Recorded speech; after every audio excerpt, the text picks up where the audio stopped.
అంటే people, graphy అంటే ఒక కళాత్మకంగా ఒక సమాజం గురించి రాయడం అనేది మనము గత కొన్ని రోజులుగా పాఠాలు నేర్చుకుంటున్నాం.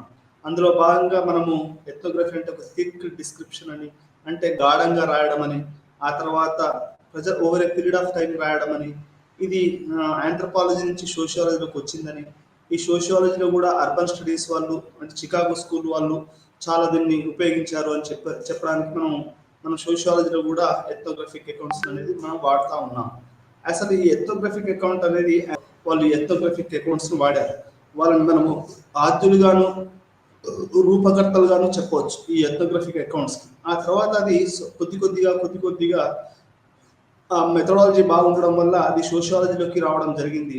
సోషియాలజీలో కూడా taxi drivers, drug dealers, mafia, real estate, cinema, ఆ తర్వాత స్లమ్స్, వీటన్నిటి గురించి చదవడానికి మనకు ఎథ్నోగ్రఫిక్ అకౌంట్స్ చాలా చాలా పనికొస్తాయి అనేది సోషియాలజిస్ట్ గమనించి ఏం చేశారు అంటే ఈ ఎథ్నోగ్రఫిక్ అకౌంట్స్ని సోషియాలజీలో భాగంగా చేయడం జరిగింది. అప్పటి నుంచి సోషియాలజీ అనేది ఆంథ్రోపాలజికల్ మరియు ఆంథ్రోపాలజికల్ ఎథ్నోగ్రఫిక్ అకౌంట్స్కి చాలా రుణపడి ఉందని మనం చెప్పుకోవచ్చు.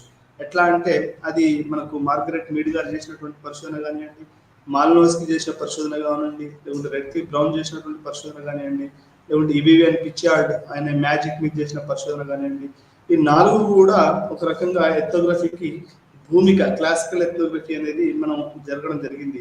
ఇది ఏ రకంగా మనకు ఉపయోగపడ్డది అంటే సోషియాలజీలో ఇది ఒక మెథడ్గా, ఒక ఫీల్డ్ వర్క్ మెథడ్గా ఇది చాలా చాలా మనకు పనికొచ్చింది అనేది మనం ఇక్కడ అర్థం చేసుకోవాల్సినటువంటి విషయం.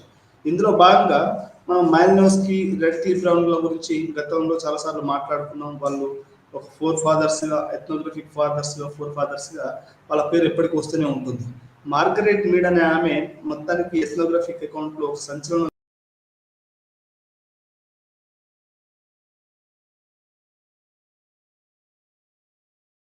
బ్రాడ్గా మాట్లాడుకుంటే ఏమైంది అంటే మీ అందరికీ తెలుసు, అసలు సత్యాన్ని తెలుసుకోవడము, పరిశోధన చేయడం అనేది అది మానవుడు తన భూమి పుట్టి నుంచి ఈ సత్యాన్వేషణ సాగుతుందని మనం చెప్పొచ్చు. దాంట్లో చాలా మంది సమిధలయ్యారు, చాలా మంది రకరకాలుగా అయ్యారు. అందులో భాగంగానే ఈ రీసెర్చ్ కూడా ఒక రకమైనటువంటి సత్యాన్వేషణ అని మనం చెప్పొచ్చు. దాంట్లో ఒక్కొక్కటి ఒక్కొక్క పద్ధతి, ఒక్కొక్కటి ఒక్కొక్క శైలి అని కూడా మనం చెప్పుకోవచ్చు. దీంట్లో మాల్నోస్కి, ఆ తర్వాత రెడ్క్లిఫ్ బ్రౌన్, ఈబీవియన్ పిచార్డ్, ఈ ముగ్గురు ప్రధానైతే ఇంకొక ప్రధానమైనటువంటి ఈ యొక్క ఎథ్నోగ్రఫీలో పరిశోధన చేసినటువంటి వ్యక్తురాలు ఎవరు ఉంది అంటే అది మనకు మార్గరెట్ మీడ్ అని తెలుసుకోవచ్చు. మార్గరెట్ మీడ్ గారు ఈమె అమెరికన్ ఆంథ్రోపాలజిస్ట్. ఈమె మన యొక్క ప్యాటర్న్స్ ఆఫ్ కల్చర్ రాసినటువంటి రూత్ బెనెడిక్ట్ ద్వారా ఈమె బాగా ప్రభావితమయ్యారని చెప్పొచ్చు. రూత్ బెనెడిక్ట్ అనే ఆమె ప్యాటర్న్స్ ఆఫ్ కల్చర్ అనే జపాన్ గురించి రాస్తూ ఆమె చాలా కాలం జపాన్లో ఉండి ఆ జపాన్ నేను పిహెచ్డి చేస్తుంటే రూత్ బెనెడిక్ట్ రాసినటువంటి ప్యాటర్న్స్ ఆఫ్ కల్చర్ చదివి చాలా ప్రభావితమయ్యాను. అది నేను చాలా మందికి వాళ్ళు అడగకపోయినా సెమినార్లలో అక్కడ ఇక్కడ చెప్తుండేవాడిని. ఎందుకు అంటే రెండో ప్రపంచ యుద్ధం తర్వాత జపాన్ నిలదొక్కగలిగింది. మనం చిన్న కోవిడ్ వస్తేనే భారతదేశం లాంటిది నిలదొక్కుకోలేకపోయింది. అట్లాంటి జపాన్ నాగసాకి, హిరోషిమాలో బాంబ్ బ్లాస్టింగ్ జరిగిన తర్వాత కూడా, న్యూక్లియర్ బాంబ్ వేసిన తర్వాత కూడా వాళ్ళు నిలదొక్కుకోగలిగారు. అంటే దానికి గల కారణాలు ఏంటి అనేది మనకు ఈ యొక్క రూత్ బెనెడిక్ట్ ఆమె పరిశోధన చేసి ఆమె అనుకున్నది ఏంటి అంటే the culture of on, the culture of waiting అనే రెండు ప్రధానమైనటువంటి సామాజిక సూత్రాలు వాళ్ళలో ఆ సమాజాన్ని నిలబెడుతున్నాయని చెప్తుంది. ఆమె ఏం చెప్తుందంటే కల్చర్ ఆఫ్ ఆన్ అంటే ఏంటి, ఇప్పుడు స్విచ్ ఆన్ చేశాం అంటే అది నిరంతరం వెలుగుతూ ఉండాలి. ఇప్పుడు గాంధీజీ గారి ఆశ్రమం దగ్గర ఒక జ్యోతి ఎప్పటికీ వెలుగుతూ ఉంటుందని నేను విన్నాను. అట్లే ఈ యొక్క ఆ సమాజం కూడా ఎప్పటికీ పనిలో ఉంటుంది, పనిలో వెలుగుతుంటుంది అనేది ఇక్కడ మనం అర్థం చేసుకోవాలి. అట్లే కల్చర్ ఆఫ్ వెయిటింగ్ అంటే ఏంటంటే ఒక పని తీసుకున్నాం అనుకోండి, మనం ఓపికగా దాని గురించి పని చేయడం, మనం వెయిట్ చేయడం, ఆ పని గురించి అది రాకపోతే మళ్ళీ చేయడం, ఒక గ్రూప్ అని రాలేదనుకోండి మళ్ళీ ప్రయత్నం చేయడం, నెట్ రాలేదనుకోండి మళ్ళీ ప్రయత్నం చేయడం, యూపీఎస్సీ రాలేదనుకోండి మళ్ళీ ప్రయత్నం చేయడం, హీరో కావాలనుకోండి మళ్ళీ ప్రయత్నం చేయడం. కొంతమంది ఏం చేస్తారు అంటే ఒక ప్రయత్నంతో వదిలేస్తారు, ఇంకొంతమంది ఏం చేస్తారంటే రెండో ప్రయత్నంతో వదిలేస్తారు, ఇంకొంతమంది జీవితాన్ని పనంగా పెట్టి అదే చేస్తారు. వాళ్ళు మాత్రం ఖచ్చితంగా వాళ్ళు తమ యొక్క లక్ష్యాన్ని సాధిస్తారు. అంటే ఇక్కడ ఏంటంటే కల్చరల్ వెయిటింగ్ అనేది భారతదేశంలో కానీ ప్రపంచవ్యాప్తంగా ఎక్కడ లేదు, ఎక్కువ తక్కువగా ఉంది. మనకు ఒక వెయిట్ చేసి అంటే మనం నిరీక్షణ చేయడం అనేది మన సంస్కృతిలో భాగంగా కాదు. కానీ జపాన్ కల్చర్లో నిరీక్షణ చేయడం అనేది ఒక భాగం అన్నట్టు. ఒక అంశం తీసుకుంటే, ఒక పరిశోధన తీసుకుంటే, ఒక పనిని చేస్తే అది చేసేంత వరకు, అది అయిపోయేంత వరకు దాన్ని పని చేసి నిరీక్షణ చేసి అది వచ్చేంత వరకు ఆ ఫలితాలను రాబట్టడం అనేది జపాన్ సొసైటీలో అది ఒక అంతర్భాగం అని చెప్పొచ్చు. ఇట్లాంటి ప్రముఖమైనటువంటి జపాన్ సొసైటీ మీద పరిశోధన చేసి ఇట్లాంటి ప్రముఖమైనటువంటి పరిశోధన వెల్లడించినటువంటి రూత్ బెనెడిక్ట్ ప్రపంచంలోని ఆంథ్రోపాలజిస్టులకి, సోషియాలజిస్టులకి అందరికీ ఒక ఒక ఒక పెద్ద సెలబ్రిటీ అయిపోయింది. నాలాంటి వాళ్ళకైతే ఒక దేవత అయిపోయిందని చెప్పొచ్చు రూత్ బెనెడిక్ట్. ఈమెను కూడా ఇన్ఫ్లుయెన్స్ చేసింది. ఎవరిని? మన మార్గరెట్ మీడ్ని. ఆమె చేసినటువంటి పరిశోధన అనేది అమెరికన్ సమాజాన్ని మొత్తాన్ని కూడా ప్రభావితం చేసింది. అదేవిధంగా మార్గరెట్ మీడ్ను కూడా రూత్ బెనెడిక్ట్ చేసినటువంటి పరిశోధన అనేది ప్రభావితం చేసిందని మనం చెప్పుకోవచ్చు. అందులో భాగంగానే ఈమె తీసుకున్న అంశం ఏంటి అంటే, అమెరికాలో ఏదైతే యువత ఉన్నారో, మనందరికీ తెలుసు భారతదేశంలో యువత ఎంతమంది ఉన్నారంటే 140 కోట్ల మందిలో మనకు యువత దాదాపు 80 కోట్ల మంది ఉంటారు.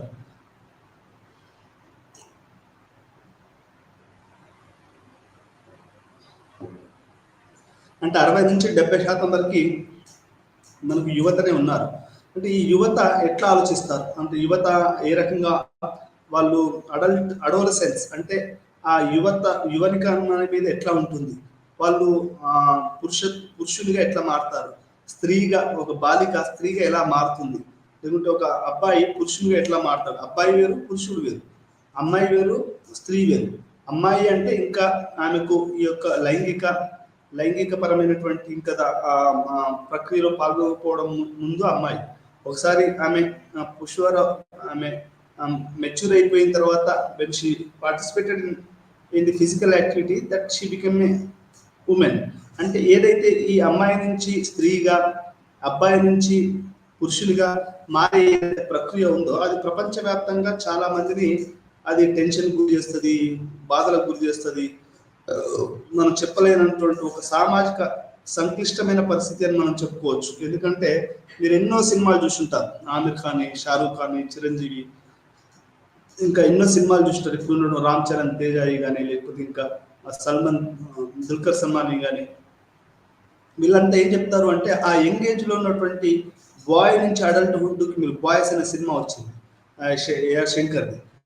ఆ సినిమాలో వాళ్ళు అప్పుడే అంటీలు అంటే వాళ్ళకి ఒక రకమైనటువంటి ఫ్యాక్చుయేషన్ ఉంటుంది. అదే రకంగా అమ్మాయిలకు కూడా ఒక అంకుల్స్ ఒక రకమైనటువంటి ఇన్ఫాక్చుయేషన్ ఉంటుంది. అంటే ఇన్ఫాక్చుయేషన్ కు రియల్ అడల్ట్హుడ్కి ఎలా మారుతారు అనేది కూడా మనకు చాలా సినిమాలు, అంటే విపరీతమైన సినిమాలు వచ్చాయి. మీరు రామోజీరావు నిర్మించిన చిత్రం సినిమా మీకు తెలిసే ఉంటుంది. ఆ సినిమా ఒక రకంగా అది ఒక కొత్త ట్రెండ్ని సృష్టించింది. లేకపోతే అది మంచా చెడా అనేది నేనైతే చెప్పలేను, కానీ అది ఒక 14 సంవత్సరాలు అంటే టీనేజ్ నుంచి అడల్ట్హుడ్కి మారే, అడోలసెన్స్ నుంచి అడల్ట్హుడ్కి మారే ఒక ప్రక్రియలో ఒక చిన్న సంక్లిష్టమైనటువంటి ఆ మానసిక పరిస్థితిని అతను సినిమాగా తీయడం జరిగింది. అది చాలా రోజులు ఆడింది. అంటే కాలేజీలోనే ప్రెగ్నెంట్ కావడము, లైంగిక దాంట్లో తల్లిదండ్రులు ఎట్లాంటి అవి చూపిస్తారు. మీరు ఎక్కడ చూసినా కానీ ప్రపంచవ్యాప్తంగా ఇవేనండి. ఒక పక్కనేమో తల్లిదండ్రుల యొక్క పెత్తనము, ఇంకొక పక్క పిల్లల స్వేచ్ఛా స్వతంత్రాలు.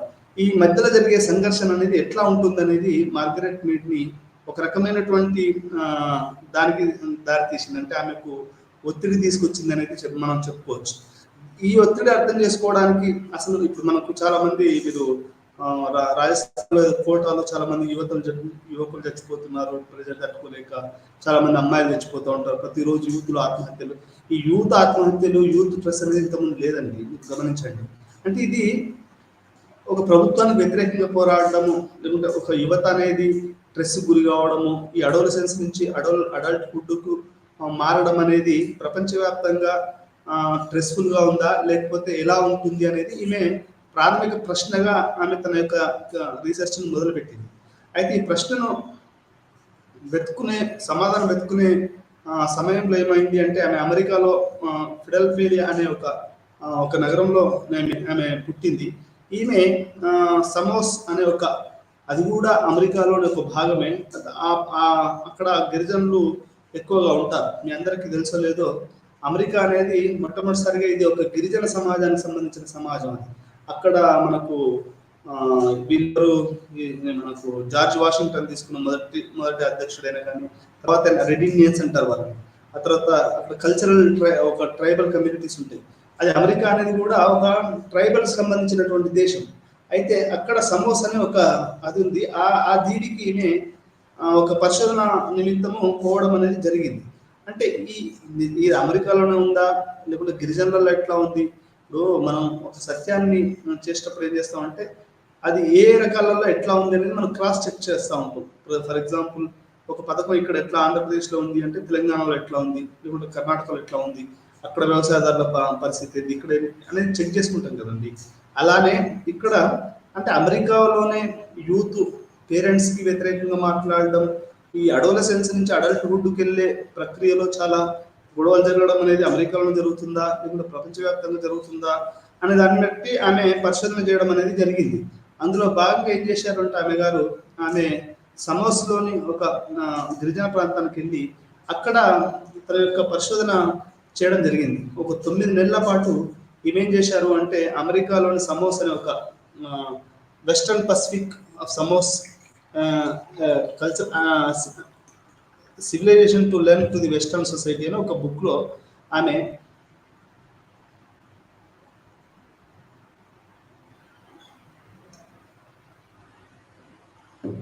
ఇదంతా చెప్పడం జరిగిందండి. ఈ బుక్గా ఆమె చేసిన రీసెర్చ్ ఒక బుక్గా వచ్చిందని మనం చెప్పుకోవాలి.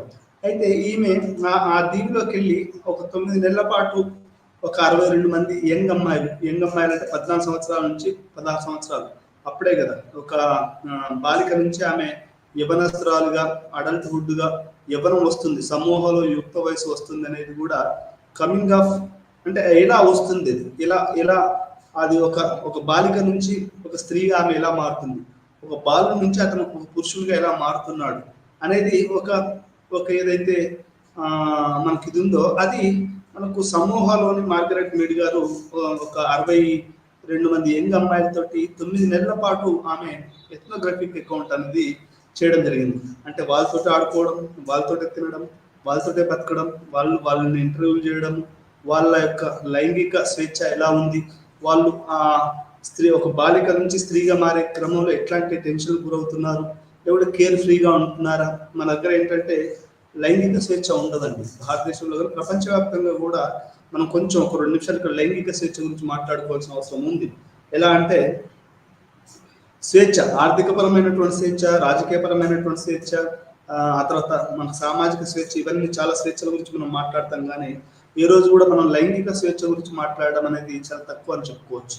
ఎందుకంటే మన మీడియాలో కానీ, బయట తల్లిదండ్రులు కానీ, ఫ్రెండ్స్ కానీ లైంగికపరమైనటువంటి స్వేచ్ఛ ఎలా ఉంది, ఒక అమ్మాయి ఒక అబ్బాయితోటి స్నేహం నుంచి మనకు ప్రేమిస్తే అది ఒకవేళ శారీరక సంబంధాలు పెట్టుకుంటే మనలాంటి దేశాల్లో ఎట్లా చూస్తారు, ట్రైబల్స్లో ఎట్లా చూస్తారు, ఆ తర్వాత వేరే దాంట్లో ఎట్లా చూస్తారు అనేది మనము ఎప్పుడు కూడా లైంగిక స్వేచ్ఛ గురించి అంతగా పరిశోధన చేయలేదు. ఇప్పుడు మాన్యోస్కి కానీ, రెడ్ క్లిఫ్ కానీ మీడ్ గారు ఈ విషయంలో చాలా మంచి పని చేశారని చెప్పొచ్చు. ఆమె లైంగిక స్వేచ్ఛ అంటే ఆడపిల్లలు మగపిల్లలు ఈ యొక్క అమ్మాయిలుగా అబ్బాయిలుగా నుంచి పురుషులుగా మరియు స్త్రీలుగా ఎదిగే టైం అంటే అడల్సెన్సీ టు అడల్ట్హుడ్కు మారే దాన్ని ఎట్లా, ఇప్పుడు మీరు పావుని చూశారనుకోండి, చిన్నపిల్లలు కూడా అది తన యొక్క దాన్ని అది లేపలేదు, అది పెద్ద పెరిగినాక దాని యొక్క అది లేపుతుంది అన్నట్టు, ఇది మన కాటేయడానికి రెడీగా ఉంటుంది అన్నట్టు. అట్లే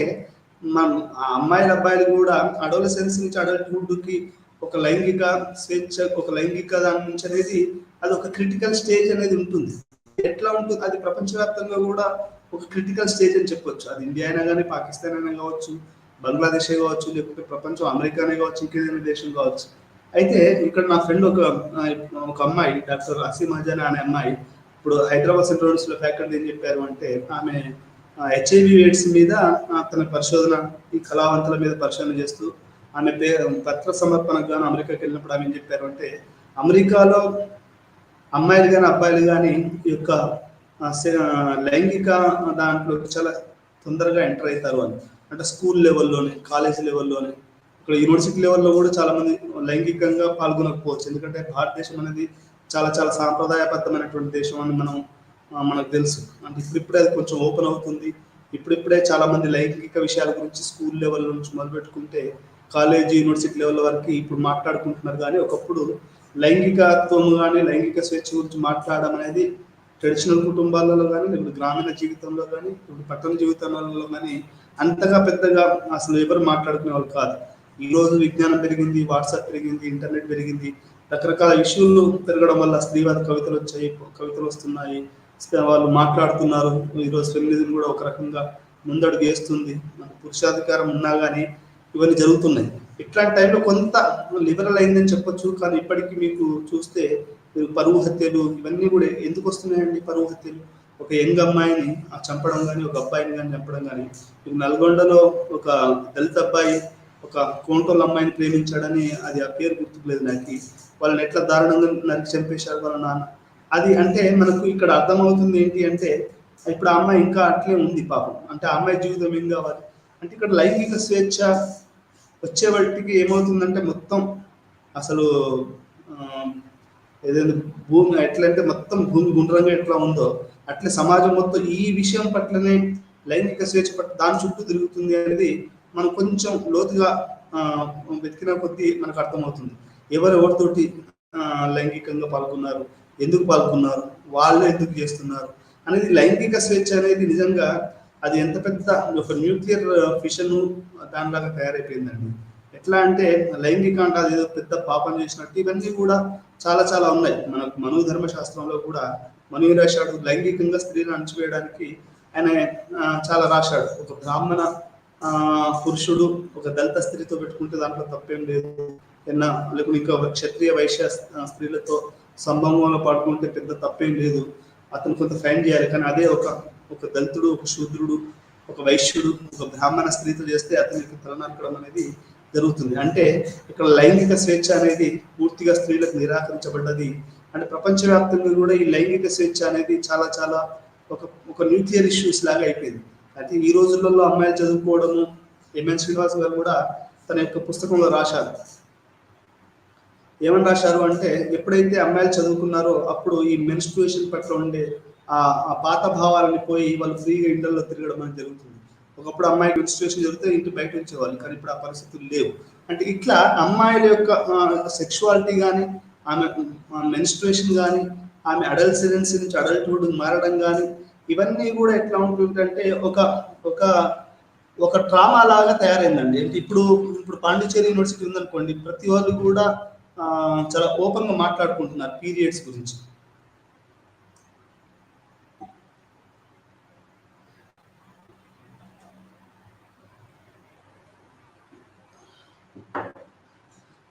మా అమ్మాయిలు అబ్బాయిలు మాట్లాడుకుంటారు. పీరియడ్స్ అనేది పబ్లిక్ డిబేట్ లోకి వచ్చింది.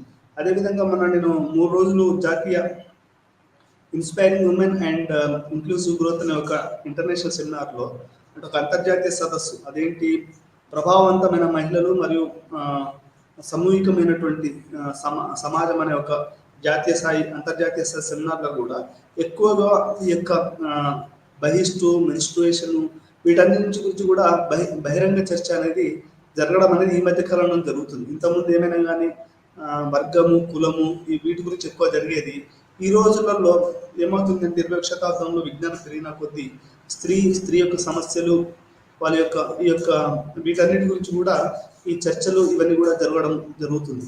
అంటే ఇట్లా మనకు దీని వెనకాల మొత్తంగా కూడా మనకు అంటే ఇట్లాంటి చర్చల వెనకాల ఎప్పుడో పునాదులు వేసినటువంటి మార్గరెట్ మీడ్ లాంటి ఆంథ్రపాలజిస్టుల యొక్క మన కృషి ఉందని మనం తప్పకుండా చెప్పుకోవాలి. ఎందుకంటే ఆమె చేసినటువంటి పరిశోధన, ఆమె చేసినటువంటి ఈ యొక్క సెక్షువల్ ఫ్రీడమ్, సెక్షువల్ అంటే లైంగిక స్వేచ్ఛ, చాయిసెస్, ఈ ప్రెషరు ఇవన్నీ ఎలా ఉంటాయి అనేది ఆమె చెప్పడం జరిగింది. మనం ఈ రకంగా మార్గరెట్ మీడ్ గురించి చెప్పుకుంటా పోతే చాలా ఉంటుంది. ఆమె ఈ యొక్క దీని ద్వారా ఆమె ప్రభావితం అని చెప్పొచ్చు. ఎవరు జపాన్ సొసైటీ మీద పనిచేసినటువంటి ఆమె ద్వారా ఈమె పరిశోధన అయితే ఈమె ఫీల్డ్ వర్క్ ఏం చేసింది అంటే ఈమె నోట్స్ ఏం ప్రిపేర్ చేసుకోలేదు. ఈమె తనకున్నటువంటి అనుభవాన్ని తన ఫీల్డ్ వర్క్ లో తాను తెలుసుకున్నటువంటి విషయాన్ని ఆమె ఎప్పటికప్పుడు ఈ రూత్ బెనడిక్ట్ కు చెప్తా ఉండేది. డైరీస్ లో కానివ్వండి, ఇప్పుడు ఇంకే రకం కానివ్వండి, ఇవన్నీ కూడా రూత్ బెనడిక్ట్ కి ఆమె చెప్తా ఉండేది. ఆ చెప్పినే మనకు ఈ యొక్క ఫీల్డ్ వర్క్ బుక్ గా రావడం అనేది జరిగింది. ఈ రకంగా ఆమె ఏం చెప్తుంది అంటే అది ఆమె ఇంకా ఏం చెప్తుంది అనేది మనం పాఠం లోపల తెలుసుకుందాం. సమూహాలో యుక్త వయసు వస్తుంది మార్గరెట్ మీడ్. సమూహాల కమింగ్ ఆఫ్ ఏజ్ పరిశోధన మరియు ప్రచురణ సమయంలో సామాజిక సాంస్కృతిక పరిస్థితులపై అవగాహన పొందండి. అంటే ఆ రోజులలో ఉండేటువంటి సామాజిక సాంస్కృతిక పరిస్థితులు ఎలా ఉన్నాయనేది కూడా మనం పాఠంలో తెలుసుకుంటాం.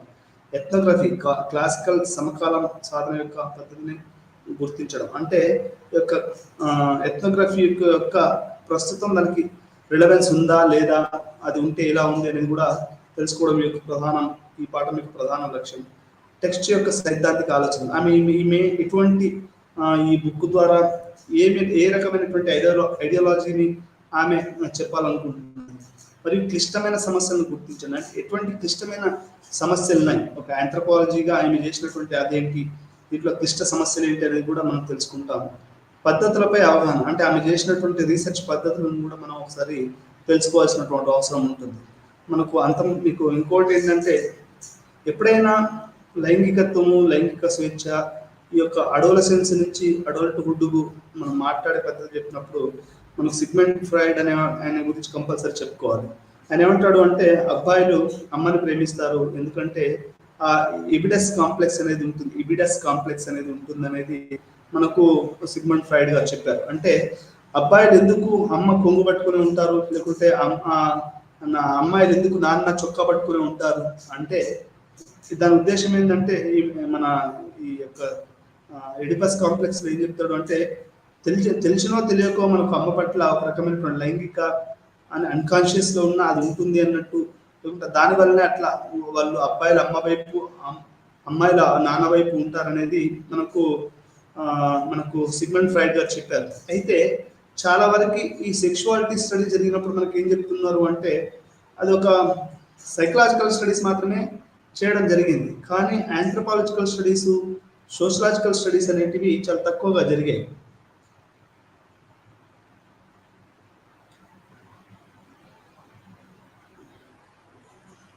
అయితే ఇక్కడ మనకు ఎందుకు మార్గరెట్ మీడ్ చాలా ఫేమస్ అయింది అంటే, ఆమె ఈ సైకలాజికల్ యొక్క సిగ్మండ్ ఫ్రాయిడ్ కాకుండా ఆమె ఆంథ్రోపాలజికల్ దాన్ని, ఆ తర్వాత ఎథ్నోగ్రఫిక్ అకౌంట్ని ఆమె మొట్టమొదటిసారిగా టెక్నిక్ని ఉపయోగించడం వల్ల ఆమె బుక్ చాలా ఫేమస్ అయిందని చెప్పొచ్చు. అంటే ఏదో సిగ్మండ్ ఫ్రాయిడ్ లాగా సిద్ధాంతీకరించి ఆమె వదిలేయలేదండి.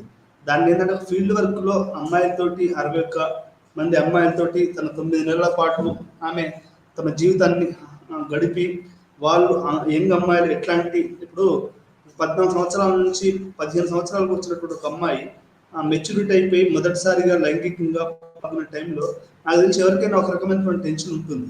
అట్లాంటి పరిస్థితుల్లో వాళ్ళు ఎట్లా ఉంటారని తెలుసుకోవడం కూడా నాకు తెలిసి ఆంథ్రోపాలజికల్ గా ఒక ఛాలెంజింగ్ టాస్క్ అని చెప్పొచ్చు. అది ఒక మార్గరెట్ మీడ్ గారు ఒక ఉమెన్ ఆంథ్రోపాలజిస్ట్ కావడం వల్ల ఆమె ఇవన్నీ తెలుసుకోవడం జరిగిందేమో కావచ్చు, కానీ అదే ఒక మెన్ అయితే అది సాధ్యపడే పరిస్థితి లేకుండా. అంటే ఈ రకంగా ఆమె ఒక ఫెమినిస్ట్ ఉండడం వల్ల, అనుకున్నటువంటి సౌలభ్యం వల్ల, అది ఏంటంటే అక్కడ జరుగుతున్నటువంటి ఆ విషయాలను ప్రపంచానికి తెలిసే ఈ యొక్క వాళ్ళు కేర్ ఫ్రీగా ఉంటారు. అంటే ఇక్కడ మనకు మార్గరెట్ మీడ్ గారు ఏం చెప్తున్నారు అంటే, అమెరికాలో ఏంటంటే మనకి ఎక్కువగా చాయిసెస్ ఉంటుంది. అదొక పెట్టుబడిదారి విధానం. ఆ పెట్టుబడిదారి విధానం ఏంటంటే, పేరెంటింగ్ లిబరల్ గా ఉన్నా అక్కడ ఏంటి అంటే మీకు చాయిసెస్ ఎక్కువగా ఉంటాయి. దానివల్ల పిల్లలు పేరెంట్స్ తోటి ఎక్కువ గొడవలు పడుతూ ఉంటారు.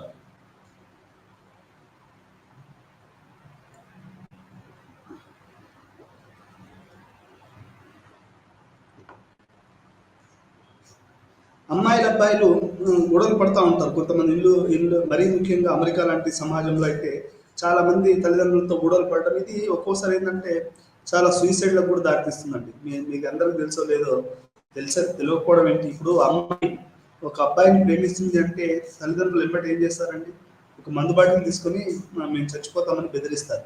అట్లాంటప్పుడు అంటే అది మీరు ఊహించుకోండి. మీ తల్లిదండ్రులు మందు బాటిల్ తీసుకొని మేము చచ్చిపోతాము, నువ్వు వాళ్ళ ఫలానా వాడిని పెళ్లి చేసుకుంటే, నువ్వు ఫలానా వాటితో అది చేస్తే మేము చచ్చిపోతామని వాళ్ళు చెప్తా ఉంటారు. అంటే అది ఎంత క్రిటికల్ స్టేజ్ మీరు ఊహించుకోండి. అంటే ఒక చాయిస్ చేయడం ఒక అమ్మాయికి అనేది ఎంత క్రిటికల్.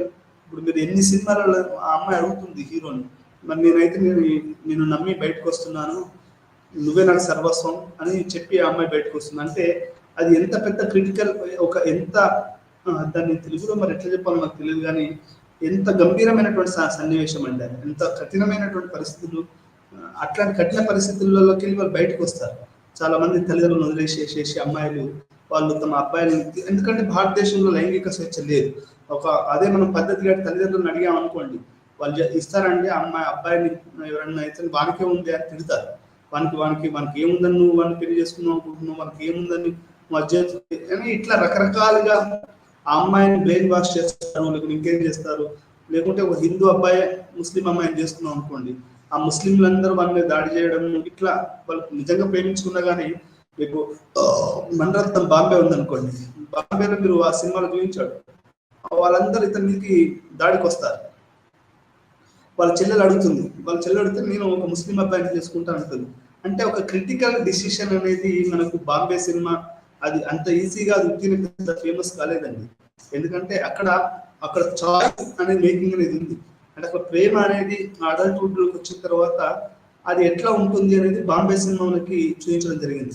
అదే చాలా సినిమాలలో, తెలుగు సినిమాలలో కూడా మనకి ఏమర్థం అవుతుంది అంటే ఈ యొక్క చాయిస్ మేకింగ్, సెక్షువల్ ప్రిఫరెన్స్, అంటే అడల్ట్హుడ్కి వచ్చేటప్పటికి వీళ్ళు తమ వాటి పద్ధతిని ఎదుర్కోవడం అనేది కూడా ఒక critical situation.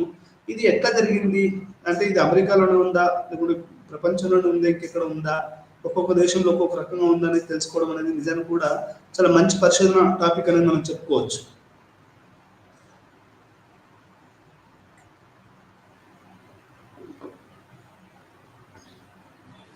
Coming of age in Moa, a psychological primitive to the Western civilization, Margaret Mead రచించిన ఎథ్నోగ్రఫికల్ పఠనంలో గణనీయమైన ప్రభావం చూపించింది. It has shown A tremendous impact అని మనం చెప్పొచ్చు. వివిధ సైద్ధాంతిక ఆలోచనలకు మార్గం సుగమం చేసే ప్రాథమిక గ్రంథాల్లో ఒకటి. అంటే చాలా వరకు ఈ యొక్క సిద్ధాంతాలు అనేవి ఎట్లా, ఇప్పుడు మార్క్స్ సిద్ధాంతం ఉంది, ఫెమినిస్ట్ సిద్ధాంతం ఉంది, రేసిస్ట్ సిద్ధాంతం ఉంది. రేసిజం అంటే తెల్ల వాళ్ళంతా మేము సుపీరియర్, నల్ల వాళ్ళంతా మేము తక్కువ అని చెప్పే ఒక సుపీరియర్ సిద్ధాంతం ఏదైతే ఉందో, ఇన్ని రకాలైనటువంటి సైద్ధాంతిక విభేదాలు, ఆలోచనలు, రకరకాల అవన్నీ ఉన్నాయి.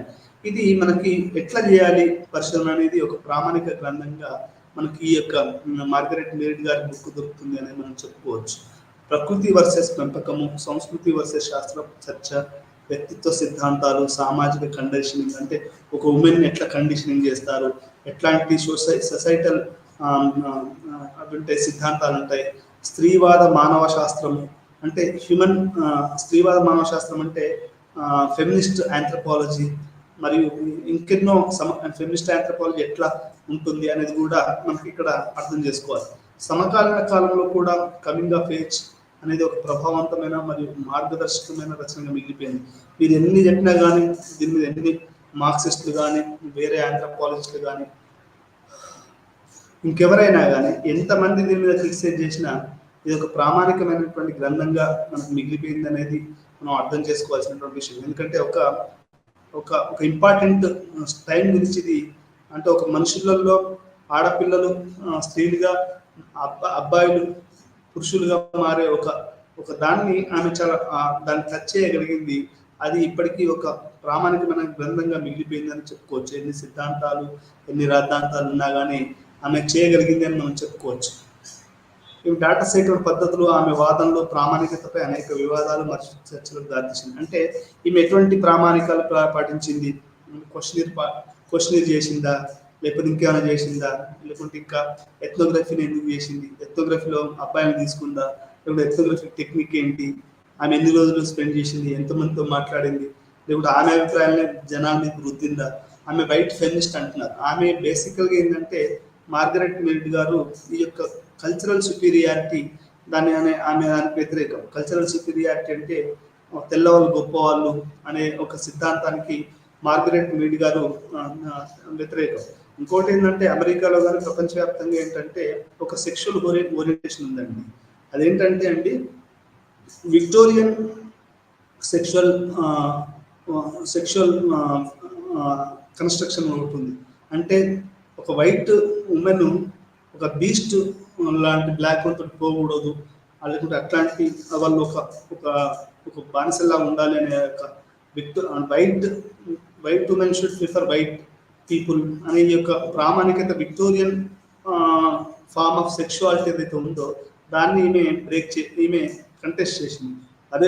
అదేవిధంగా రేషియలిజం అంటే నల్లవాళ్ళు తెల్లవాళ్ళు అనే ఈ రేసిస్ట్, ఇక్కడ మన వెనుక మనకు మాదిగలు, మాలలు, బీసీలు, ఇంకా వేరే శూద్ర కులాల వాళ్ళు తక్కువ వాళ్ళని ఏ రకంగా మనం చెప్తామో అది రేసిస్ట్ సిద్ధాంతం. అది ఒక racist caste system is racist అని తక్కువ అని చెప్పడం అన్నమాట. అంటే అట్లే అమెరికాలో కూడా ఏంటంటే ఈ బ్లాక్స్ అంటే ఆఫ్రికా నుంచి మీరు 7 తరాలు చదివితే అర్థమవుతుంది. అది అక్కడ తీసుకొచ్చేసి అమెరికాలో బానిసలుగా చేసినటువంటి బ్లాక్స్ ఎప్పటికీ సివిలైజ్ కాలేదు.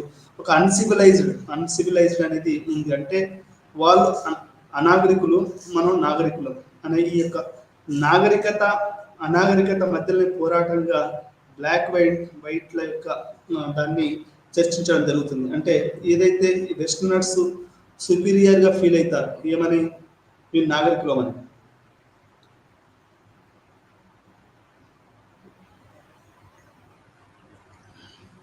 బ్రిటిషర్స్ కూడా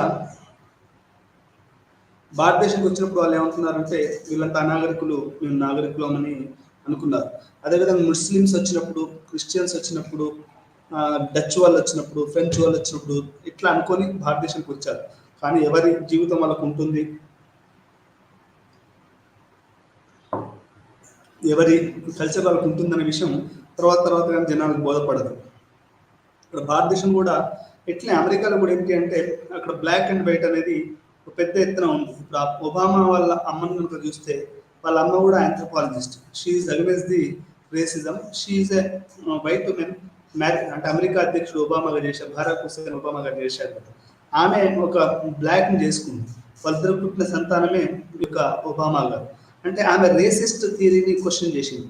చాలా అమెరికన్ ఆంథ్రోపాలజిస్టులు, సోషియాలజిస్టులు రేసిజాన్ని క్వశ్చన్ చేస్తారు. ఎందుకంటే మీరు గుర్తుపెట్టుకోండి, హ్యూమన్ జెనెటిక్స్ ఈజ్ 99.9 అనేది సేమ్ అండి. అంటే మనిషి యొక్క కణాలను కనుక మనం చూస్తే మనం అంతా ఒకటే కణం నుంచి వచ్చాం. మా మధ్యలో నిన్న ఒక ఫెమినిస్ట్ దాంట్లో ఏకకణం అనే ఒక కవిత కూడా చదివారు. నువ్వు నేను ఏకకణంలోనే ఎదిగా పరిణామ క్రమంలో పరిగణించాం. కులము, మతము, ప్రాంతము, దేశము, హద్దులు, సరిహద్దులు దివాలా కోర్తనానికి దిక్సూచి నిండైన ఆకాశానికి, బరువైన భూమికి ఏనాడైనా ఒప్పించాయా ఛాయలు మరి మన ఎదుగు ఇవన్నీ తెంచి ప్రకృతి ఒడిలో ప్రయాణించు. అంటే నేచురల్గా అందరం కూడా మనుషులు అంతా ఒకే ఏకకరం నుంచి ప్రకృతి పర్యావరణం పెరిగిన కొద్దీ వచ్చినాము. ఆ తర్వాత కులాలు, మతాలు, ప్రాంతాలు, తెల్ల నల్ల, ఈ సివిలైజ్డ్ అన్సివిలైజ్డ్ అనేటివి వచ్చాయి. ఏం సివిలైజేషన్ అండి? మనం కంప్యూటర్ వాడడము, పెద్ద ఇట్లాంటి సూట్లు వేసుకుని పాఠాలు చెప్పడం సివిలైజేషన్. ఇది మీకు గాలి రాదు, సూట్ వేసుకుంటే గాలి రాదు, షూ కట్టుకుంటే కాళ్ళకు గాలి రాదు. మరి ఇది సివిలైజేషన్? కాళ్ళకు కొంచెం గాలి వచ్చేటట్లు, లేకుంటే కొంచెం చొక్కా మామూలు ఎండలకి మామూలు సాదా సీదా బట్టలు వేసుకోవడం, అది సివిలైజేషన్. ఎవరిది సివిలైజేషన్ అండి? అది సివిలైజేషన్ ఎవడు సివిలైజ్డ్, ఎవడు అన్సివిలైజ్డ్?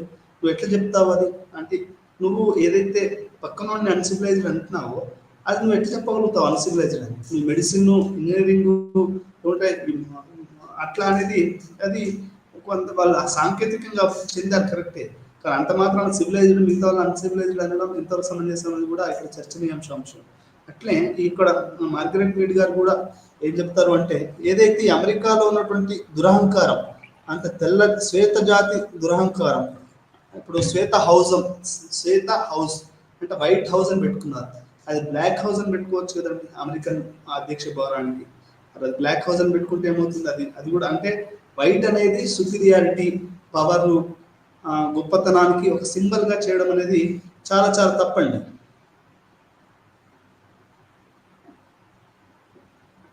మీకు అందుకని తాజ్ మహల్ వైట్, లేదంటే వైట్ మనీ బ్లాక్ మనీ, లేదంటే బ్లాక్ రిచ్, ప్రతిదీ కూడా చెడు అనేది బ్లాక్కి అంటగట్టి, ఆ తర్వాత వైట్ ఏమో ఒక సుపీరియారిటీకి దానికి అంటగట్టడం అనేది జరుగుతుంది. అంటే ఇట్లా మనం కనుక చూస్తే ఈ బ్లాక్ అండ్ వైట్ రేసిజం అనేది ఎక్కువగా ఉంది అమెరికాలో.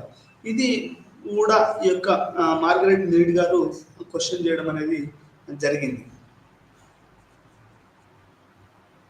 రచయిత గురించి మార్గరెట్ మీడ్ 1901 ఫిలడెల్ఫియాలో జన్మించారు. ఆమె విద్యావేత్తలు మరియు విద్యావేత్తల కుటుంబంలో జన్మించింది మరియు ఆమె చిన్నతనంలో మార్గరెట్ మీడ్ నిశిత పరిశీకులుగా బోధించబడింది మరియు 20వ శతాబ్ద ప్రారంభంలో ఉన్న సామాజిక సమస్యలపై అవగాహన కలిగి ఉంటుంది. ఈమె ఒక ఉన్నత కుటుంబంలో, ఒక అకాడమిషియన్స్ కుటుంబంలో పుట్టారు. మీరు అనుకోవచ్చు ఏమున్నా సార్ దాంట్లో, మీరు అడగవచ్చు ఏమున్నా సార్ అకాడమిషియన్ కుటుంబంలో పుట్టింది, మామూలు కుటుంబంలో కొంత ప్రభావం ఉంటుందండి. ఎట్లా అంటే రవీంద్రనాథ్ ఠాగూర్ గారు ఒక మంచి కుటుంబంలో, అంటే ఒక అకాడమిషియన్స్ కుటుంబంలో పుట్టారు కాబట్టి ఆయన గొప్పగా నోబెల్ ప్రైజ్ రాగలిగారు. మిగతా వాళ్ళకు కూడా వస్తుంది అనుకోండి, కృషి చేస్తే మనుషులు ఋషులు అవుతారని చెప్పారు కదా. అట్లే మనకు ఇక్కడ ఈమె మార్గరెట్ మీడ్ గారు ఒక మంచి కుటుంబంలో, విద్యావేత్తల కుటుంబంలో జన్మించారు. ఆమె ప్రైమరీ స్కూల్ ఆలోచనలు వ్యతిరేకించిన ఆమె అమ్మమ్మ నుండి ఇంటి నుంచి చదువు చెప్పారు. ఆమె బడికి పోలి ఇంట్లో చదువుకున్నారు. ఆమె ప్రారంభ సంవత్సరాల్లో ఆమె చుట్టుపక్కల వారి గురించిన వివరాలను, ఆమె కుటుంబానికి సంబంధించిన వైద్య రికార్డులు మరియు ఆమె ప్రాంతం గురించిన వివరణలతో కూడిన వివరాలను జర్నలిస్టులు డాక్యుమెంట్ చేసే ప్రక్రియలో శిక్షణ పొందింది. అంటే ఆమె డాక్యుమెంటింగ్, ఎథ్నోగ్రఫిక్ అకౌంట్స్ డాక్యుమెంటింగ్లో ఆమె శిక్షణ పొందింది. న్యూయార్క్లో మిడ్ కాలేజ్లో ఉన్నారు. ఆంథ్రోపాలజిస్ట్ ఆమె ప్రభావితమైంది. అదే సమయంలో ఆమె చాలా ఆంథ్రోపాలజీ ఆకర్షించిందని మనం చెప్పుకోవచ్చు. అయితే ఆమె మనస్తత్వ శాస్త్రంలో తన ప్రారంభ శిక్షణతో తన పరిశోధన పనిని కొనసాగించడం మరియు అనుబంధించడం కొనసాగించింది. అంటే ఆమె ఫస్ట్ సైకాలజీ చదివిందంటే, అంటే మనస్తత్వ శాస్త్రం అనేది ఆమె మొదటిగా చదువుకున్నది. కానీ ఆ తర్వాత ఆమె ఆంథ్రోపాలజికల్ వైపు ఆమె మొగ్గు చూపింది. ఆ మొగ్గు చూపడం మరీ ముఖ్యంగా ఈ యొక్క జపాన్ స్టడీస్ మీద చేసినటువంటి ఆమె వల్ల ఈమె ఎక్కువగా ప్రభావితం అని చెప్పొచ్చు. ఎథ్నోగ్రఫిక్ నేపథ్యం. మార్గరెట్ మీడ్ పరిశోధన సమయంలో అమెరికాలో మొదటి ప్రపంచ యుద్ధం యొక్క పట్టులో ఉంది. ఇది కుటుంబాలను స్థానభ్రంశం చేయడం ద్వారా ప్రభావితం చేసింది.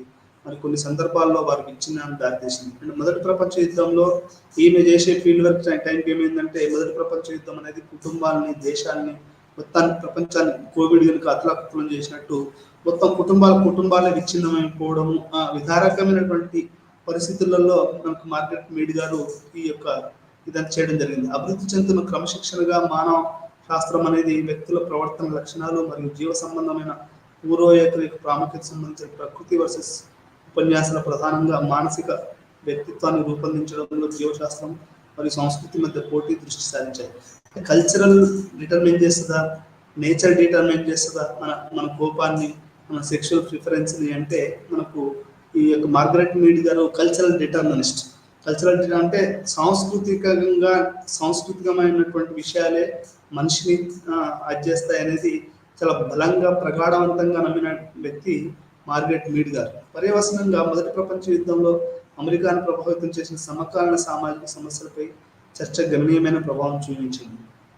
సమూహాలు వచ్చే వయసులో కీలక సమస్యలు, అంటే ఈ యొక్క యుక్త వయసులో వచ్చే టైంకి ఏం సమస్యలు వస్తాయి అనేది మనం ఇక్కడ అర్థం చేసుకోవాలి. సమూహాలు తన పరిశోధన ఆధారంగా మార్గరెట్ మీడ్ గారు 2 పుస్తకాలను ప్రచురించారు. కమింగ్ ఆఫ్ ఏజ్ ఇన్ సమూహ, పాశ్చాత్య నాగరికత కోసం ప్రిమిటివ్ సొసైటీ సైకాలజికల్ స్టడీ అనేది ఈమె పాఠకులకు అందించింది. ఈ చిన్న పుస్తక శైలిలో రాయబడింది, చిన్న పుస్తకం రాసింది. ఎథ్నోగ్రఫీ రచించడం. విలియం మారో వద్ద ఆమె ప్రచురణకర్తగా ఆదేశానుసారం ఇది సమూహాలు ఆమె అధ్యయనం యొక్క ఫలితం మరియు అమెరికాలో విద్యావేత్తల దాని ప్రభావం ప్రధానంగా దృష్టి సారించింది. ఆమెది కమింగ్ ఆఫ్ ఏజ్లో ఆమె ఏం చెప్పారు, ఫస్ట్గా ఒక ఫాదర్ రాశాడండి. ఏంటంటే ఈ గిరిజన సమూహం గురించి రాసినప్పుడు దాంట్లో మార్గరెట్ మీడ్ గారు ఒక ఆర్టికల్ రాశారు, ది కమింగ్ ఆఫ్ ఏజ్ సమూహం. అది ఎందుకంటే విద్యావేత్తలు అర్థం చేసుకోవాలి, పాఠాలు చెప్పేవాళ్ళు ఈ యొక్క గిరిజన సమాజం ఇట్లా ఉందని అర్థం చేసుకోవడానికి రాసిన మొట్టమొదటి ఆర్టికల్ అది. ఆ తర్వాత అది ఇంకొంచెం పెద్దగా అయిపోయేది పుస్తకంగా మారింది. ఇప్పుడు మీకు తెలుసో లేదో రాహుల్ భరద్వాజ గారు పాకుడు రాళ్ళు రాశారు. అది మొట్టమొదటిసారిగా అది ఒక చిన్న కథగా మొదలైందండి. అది మొదలయ్యి ఆ పాకుడు రాళ్ళ ముందు అంత ముందు జలతారు అనేది రాశాడట ఆయన. తర్వాత చిన్న చిన్న పెద్ద 400 పేజీల బుక్ అయింది. అది అది ఒక మనకి ఏంటి అంటే కేంద్ర సాహిత్య అవార్డు వరకు పోయింది. మనకు అబ్బాస్ ఖాజా అహ్మద్ అబ్బాస్ రాసిన ఇవి కూడా చాలా అట్లే ఉంటాయి. అంటే ఎక్కడో ఒక చోట అది ఆమె మొదలుపెట్టింది, అది తర్వాత పెద్దగా అయిందని మనం ఇక్కడ అర్థం చేసుకోవాలి. ఆమె అన్ని ఎక్కువగా ఫీల్డ్ వర్క్ ఇవన్నీ కూడా స్నేహితుల కోసం రాసినవి ఉన్నాయి. లేఖలు, కుటుంబం మరియు ఆమె జర్నలిస్ట్ చాలా వరకు రూత్ బెనడిక్ట్ ఆమె రాసిన లేఖలు, దాంట్లో ఇవన్నీ ఆమె రాసినటువంటి ఇవన్నీ కూడా ఉన్నాయి. ఈ యొక్క సమూహ యంగ్ అమ్మాయిలు ఎట్లా ఫీల్ అవుతారని. సైద్ధాంతిక దృక్పథాలు ఆంథ్రపాలజిస్ట్ మరియు నిర్వహించినప్పుడు ప్రచురణ పొంది మార్గరెట్ మీడ్ మొహాల్లో తన అధ్యయనాన్ని ప్రారంభించడం కొంతకాలం ముందు ఆంథ్రపాలజీకి దాని స్థానిక సమాజాలను అధ్యయనం చేసే పద్ధతిలో పెద్ద మార్పును సూచించింది. అంటే ఈ యొక్క నేటివ్ పీపుల్ని చదవడం, అంటే స్థానిక ప్రజలను చదవడం అనేది ఎప్పుడైనా కానీ సోషియాలజిస్టులకి, ఆంథ్రపాలజిస్టులకి ఒక పెద్ద ఇష్యూ అని మనం అర్థం చేసుకోవాలి. ఈ స్థానిక ప్రజలను చదవడంలోనే ఈ యొక్క ఆంథ్రపాలజీ అంటే knowing the native people's perspective over a period of time అనేది మనకు ఎథ్నోగ్రఫీ యొక్క ప్రధానంగా మనకు సూచిస్తున్న విషయం.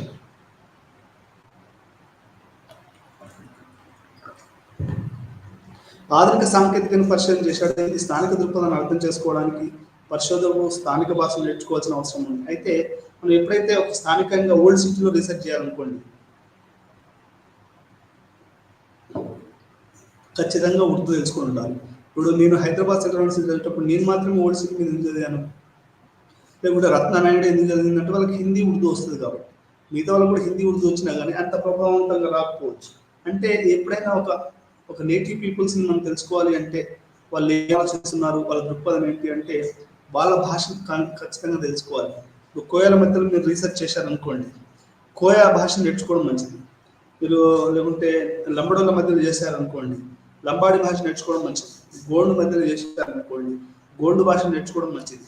అప్పుడు ఏమైంది అంటే వాళ్ళు నిజంగా ఏమనుకుంటున్నారు, వాళ్ళ యొక్క సమాచారం ఏంటనేది మనకు తెలుస్తూ ఉంటుంది. ఇది ఆంథ్రపాలజీలో చాలా చాలా ముఖ్యమండి. చాలా మంది ఆంథ్రపాలజిస్టులు మరి నేర్చుకుంటున్నారో లేదో నాకు తెలియదు, కానీ అది మాత్రం చాలా ముఖ్యమైన విషయం మనం అర్థం చేసుకోవాలి. మార్గరెట్ మీడ్ లెగసీ సమూహాల మీడ్ యొక్క వయసు వస్తుంది.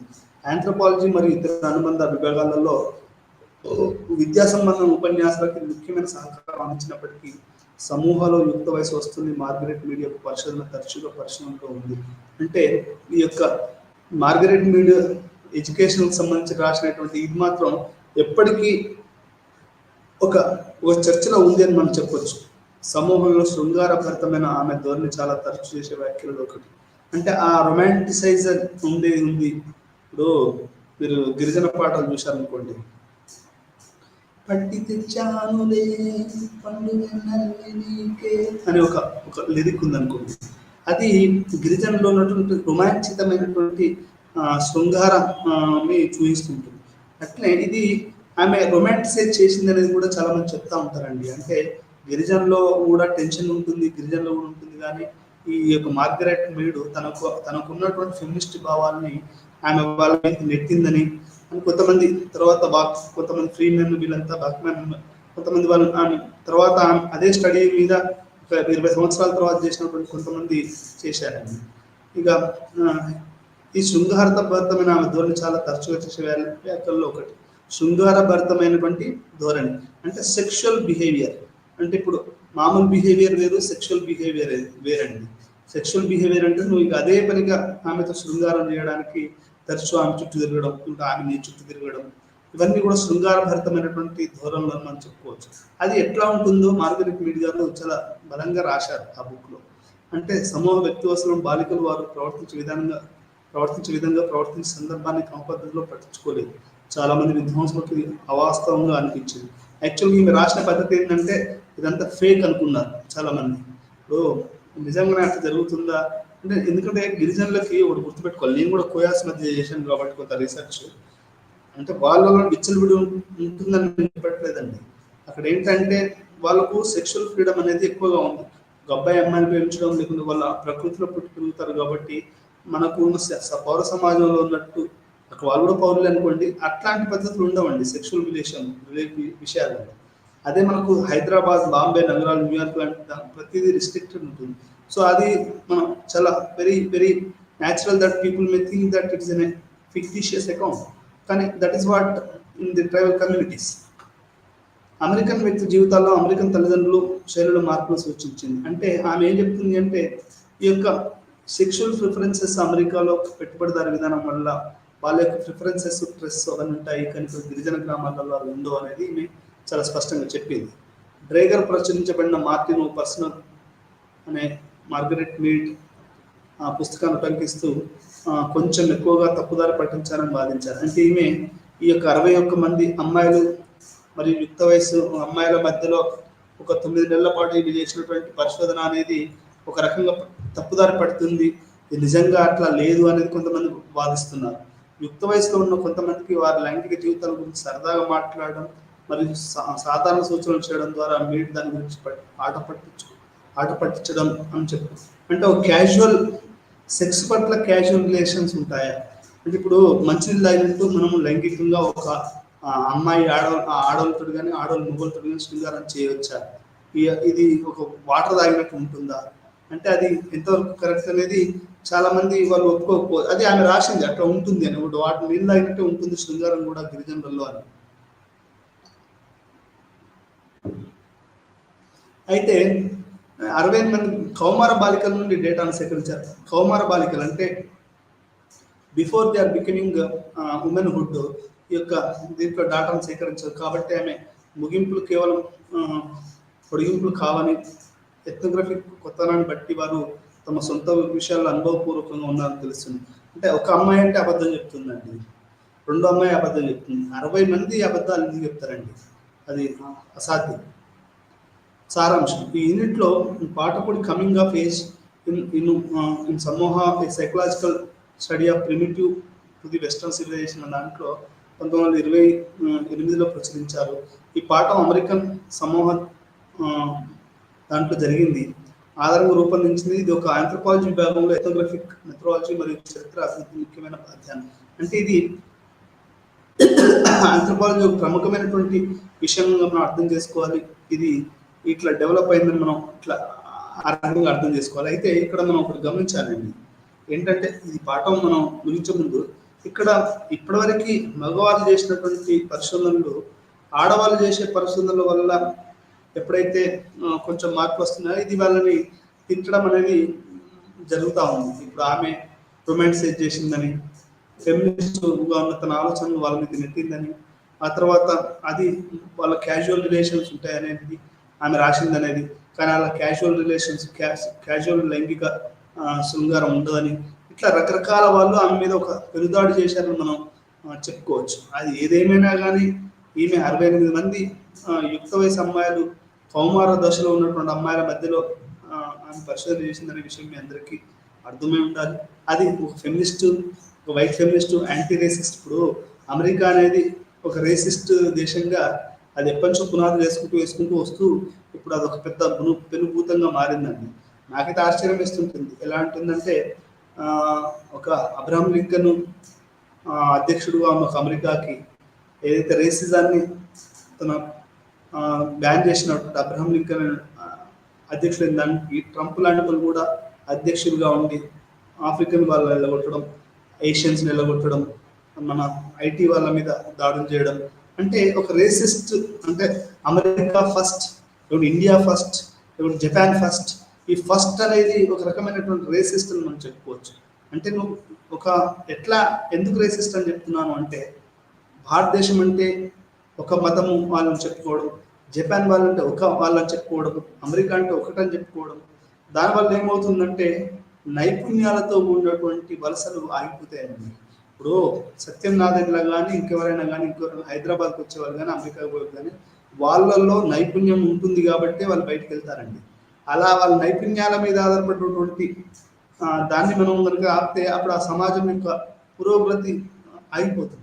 మనకి ఎమెన్ డర్కైమ్ గారు ఏం చెప్తారు అంటే, డివిజన్ ఆఫ్ లేబర్ అనేది డెన్సిటీ ఆఫ్ పాపులేషన్ పెరిగిన కొద్దీ మీకు డివిజన్ ఆఫ్ లేబర్ పెరుగుతుంది.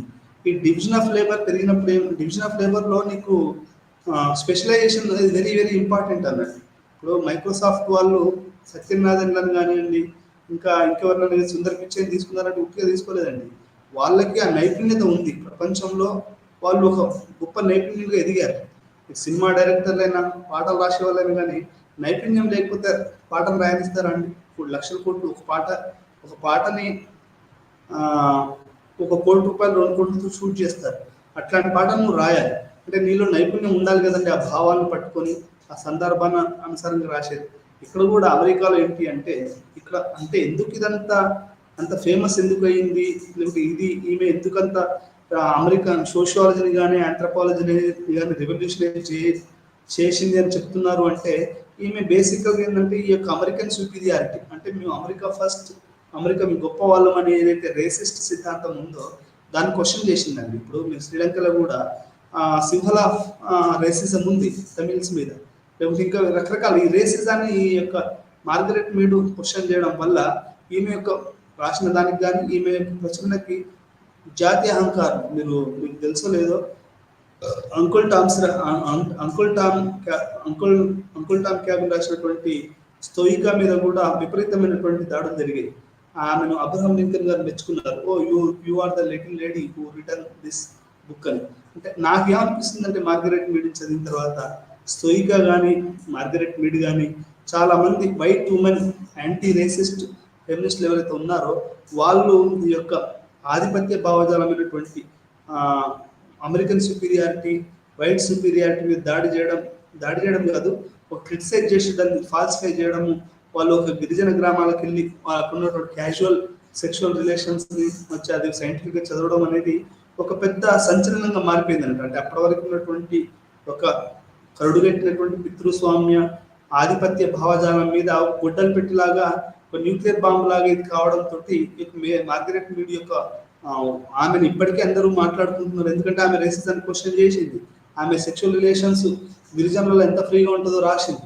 ఇది అమెరికన్ యూత్కి ఆమె ఏం చెప్పింది అంటే, ఒరే బాబు మీరు ఇట్లా ఎట్లయితే గిరిజనులలో ఉన్నారో అట్లా మీరు కూడా చేసుకోవచ్చు, మీరు దాని టెన్షన్ పడి అది చేయవలసిన అవసరం లేదు అని ఆమె మార్గరెట్ మీడ్ గారు అమెరికన్ యువతకి చాలా సలహాలు ఇవ్వడం జరిగింది. అంటే ఇక్కడ మీరు సుపీరియారిటీ ఇన్ఫీరియారిటీ ఫీల్డ్ కావడం ఇంకోటి తెలుసుకోవద్దు, ఇది ఫీల్డ్గా మంచిది అని చెప్పింది. ఇంకోటి ఈ వైట్ మెన్ బ్లాక్ మెన్ ఉంటారు కదండి, అదేంటంటే వాళ్ళని విడగొట్టడానికి చాలా ప్రయత్నం చేస్తూ ఉంటారు.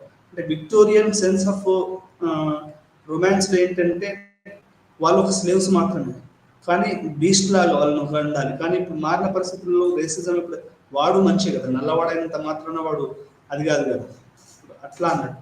అంటే మనుషులు అంతా ఒకటే, మానవాళ్ళంతా ఒకటే.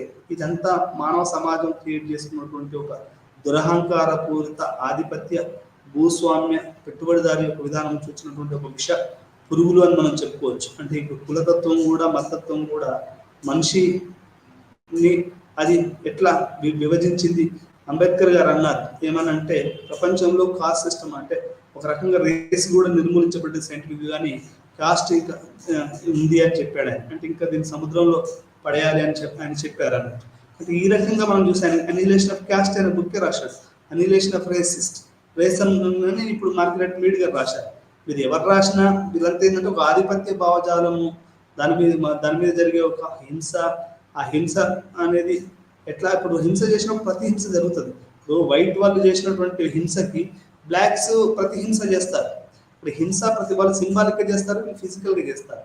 The difference between the white superiorities and black is that black people is do physically. ఇప్పుడు ఇండియాలో ముస్లిమ్స్, క్రిస్టియన్స్, దళితులు, ఓబీసీలు, మైనారిటీలు, స్త్రీలు, పిల్లలు వీళ్ళంతా ఒక రాజ్యం చేసే ఒక సింబాలిక్ హింస అంటే ఒక దాన్ని వీళ్ళు ఫిజికల్గా చేస్తారు, రోడ్ల మీదకి వచ్చేస్తారు.